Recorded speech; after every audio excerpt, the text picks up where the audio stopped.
Welcome back to all my subscribers and finance nerds. Today I'm going to be covering another payment company due to popular demand in the comment sections and also due to the surge of the buy now and pay later space. We're going to be covering none other today than EML Payments. Because honestly, there's enough talk about AfterPay and ZIP as it is on the news, so you don't need me covering it over again and again and again, as much as some of you might like me to.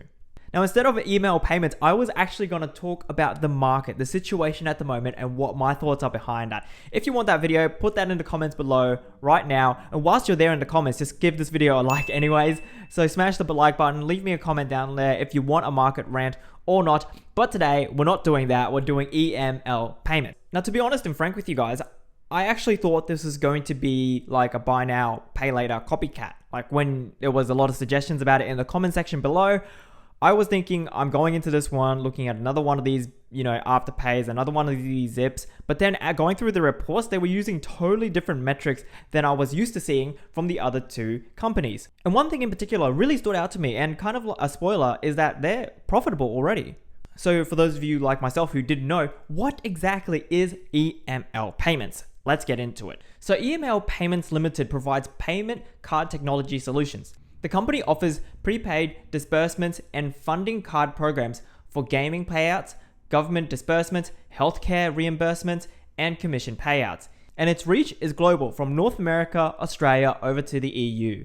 Now already here we can see a different model. We're not AfterPay and we're not ZIP in that, a consumer purchases something from the merchant then gets the money from AfterPay minus their profit, which is about 6% or so, which leaves companies like ZIP and AfterPay with the debt, and they've got to wait for the trades recoverable because, well, people need to pay that back. But with EML, they are a payment solution company, right? So they're not providing credit. And well, neither is AfterPay. But that's what they would like to tell all the regulatory bodies in Australia and the US. We can debate about this one, but I'm not going to delve into it. So for EML, the biggest portion of their revenue at the moment is in the gift carding space, which makes up about 55% of their business operation. Now, when I first heard that gift carding or prepaid card loading was the majority of their revenue, immediately in my mind, I thought, do people still buy like gift cards and send them out to other people? I'm Asian, so I just rather prefer the money, and that's what we generally give to each other as gifts instead of prepaid gift cards. In saying that though, I do understand that the gift carding space is quite popular and profitable for retailers, and here's why. Now, the reason why gift carding is still so popular with retailers is that they know that globally there are millions and millions and millions of dollars that don't go used at all. And there's many reasons for this, right? So let's say, you buy a gift card, you give it to somebody else, they hold on to it for a while, and then, they forget that they even have it, or they've lost it somewhere in a move. Anything like that could happen. And it's the worst if you get like a gift card that you're never going to use. Like give somebody like a generic Mall One or JB Hi-Fi. But let's say you get one, you lose it. Well, that's, $100, $200, $300 lost right there. And how often do you think that'll happen, right? The other situation is when you use a gift card and if there's $4, $3 or $8 left on it and it's like a JB Hi-Fi gift card, right? What can I really buy at JB Hi-Fi for $8? Like maybe a small USB. That's probably about it. And so that's why there's so much money that's left unused in the gift carding space.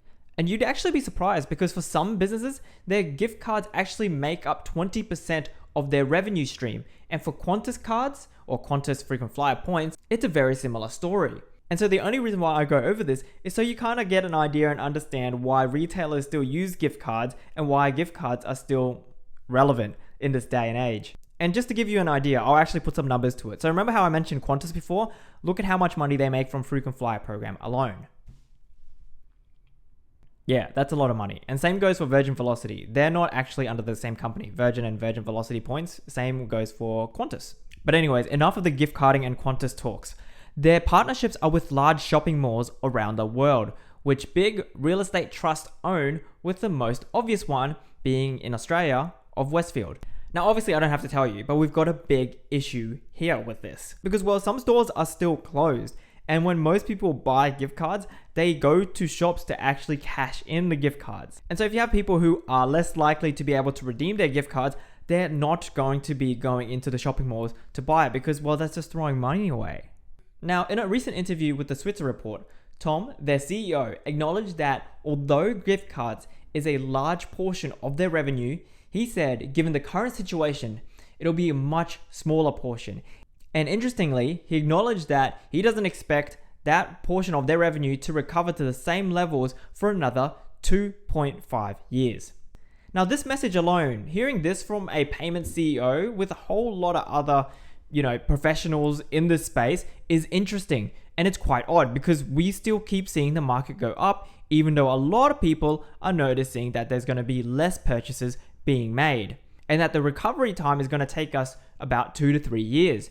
Now, what I liked in this interview is that Tom took the macro approach when looking at supply chains, right? He first started with merchants. So he said, if merchants aren't able to pay the lease, well, then there's likely less merchants going to be in shopping malls. Supply chains are also being affected. Consumer confidence is also at an all-time low. And unless you're in the market for a new home, well, then don't worry, the government has your back there. Now, although he mentioned the longer time horizon for recovery, he did note that, yes, people will be attending malls when things ease up, with the largest spike obviously being when Christmas starts to roll around. Now, in saying that, I'm not 100% sure with that, because if some of the e-commerce sites can do free Christmas wrapping, and we're so used to buying from sites like Kogan, check out the previous video that I did on Kogan, and so many other of these e-commerce platforms, and we've experienced the convenience of it, I think even the Christmas period, malls are going to be facing some serious issues. Because although gift cards is their biggest pillar of earnings, there are many other pillars or verticals, as he referred to it in the interview, that the company has and is looking to grow. Where do they believe the opportunities lie in creating new streams of revenue to replace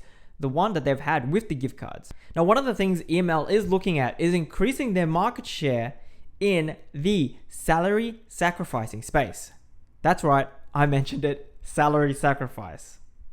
Now, to understand some of their forms of revenue I'm going to go into, you have to, again, treat EML Payments like an IT service. They're a payment solution company, not a buy now, pay later. So they're much more versatile in providing solutions to the marketplace. So in the salary sacrifice space, they have partnerships with companies and even government departments. Now, salary sacrificing obviously only works on work-related purchases, and it is kind of a pain to actually track and can be quite costly for the company. And so in solving this, what EML does is basically provides cards with a loadable amount from the institution, and then the employee is able to use those cards and go about and make purchases, of which is categorized. And if one of those purchases or shops does not fit in the list of the authorized transactions, it's just simply denied. So this is basically going to save a lot of having to hold on to receipts or anything like that. And plus, it allows the business to also look at the transactions in real time, which is pretty neat. And so we can see how it all works within this graph here. Basically, the card gets issues, payments are made, it goes through the networks with EML, which then transmits to the ADI or bank that they're using, and then the merchant is paid out. And so for EML, this area is picking up quite well, and they have contracts with the New South Wales Health Department and a few other businesses in providing the solution. Another big area for them to grow is in sports betting, or providing solutions for sports betting companies. Now, it's not so hot at the moment because, we've got the NRL back, which I'm quite happy about actually.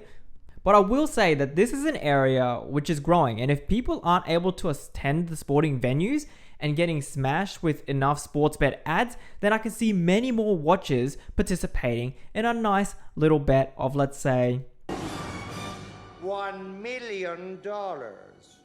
So I'm actually really liking EML Payments as an alternative to the buy now, pay later big boys that have been surging up recently. And if you track what they've done a couple years ago up to date, they've made so many acquisitions, gone into so many areas, and are now venturing into banking as a service. And so I really like this aspect of EML because they're not a one-dimensional company with only one stream of revenue that's coming in. The company has proprietary technology that it can use to help provide some more efficiencies in payment methods. And also, like I mentioned before, they're actually profitable with a net profit last year of $8 million. Now, obviously, guys, this is my first look into the company. So if I've missed out anything, just leave it in the comments below.